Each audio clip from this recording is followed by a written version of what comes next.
సమాధి ప్రదేశాలు ఓన్లీ భూమి మీదనే చూస్తాం. సో సమాధి స్థలాలు మనకు అంతరిక్షంలో కూడా ఉంటాయి, స్పేస్లో గ్రేవ్ యార్డ్స్ అంటాం. సో గ్రేవ్ యార్డ్స్ అంతరిక్షంలో ఉండటం ఏంటి అని మీరు అనొచ్చు, వాటిని గ్రేవ్ యార్డ్ ఆర్బిట్స్ అంటారు.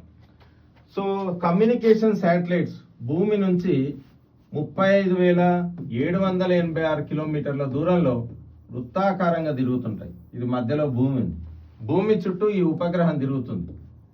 ఈ ఉపగ్రహం ఏ ఉపగ్రహం అయినా ఒక సుమారు 10 నుంచి 15 సంవత్సరాలు గరిష్టంగా బతుకుతుంది, తర్వాత చనిపోతుంది, డెడ్. ఎందుకంటే దానిలో రీఛార్జబుల్ బ్యాటరీస్ చెడిపోవచ్చు, లేకపోతే ఎలక్ట్రానిక్ కంపోనెంట్స్ చెడిపోవచ్చు, ఇంకా దేని వల్లన్నా చెడిపోవచ్చు. సో చనిపోయింది ఇది వృధాగా అనంతమైన కాలం పాటు తిరుగుతూనే ఉంటుంది, దానివల్ల ఏం ఉపయోగం లేదు. సో ఇలా స్పేస్లో పనికి రాకుండా ఎన్నో కమ్యూనికేషన్ శాటిలైట్లు తిరుగుతుంటాయి. సో తిరుగుతే ఏమవుతుంది, మనకి కక్షలు వేస్ట్ అవుతాయి, ఆర్బిట్స్ వేస్ట్ అవుతాయి.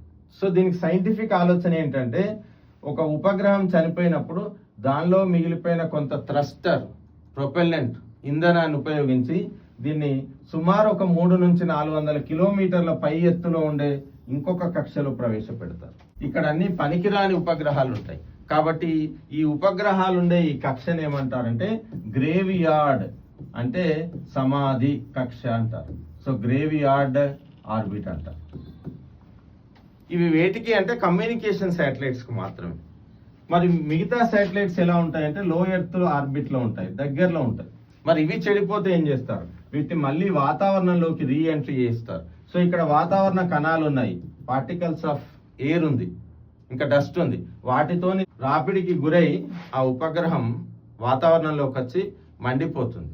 కాబట్టి అంతరిక్షంలో డెబ్రిస్ శకలాలు తగ్గించిన వాళ్ళం అవుతాం. Thank you.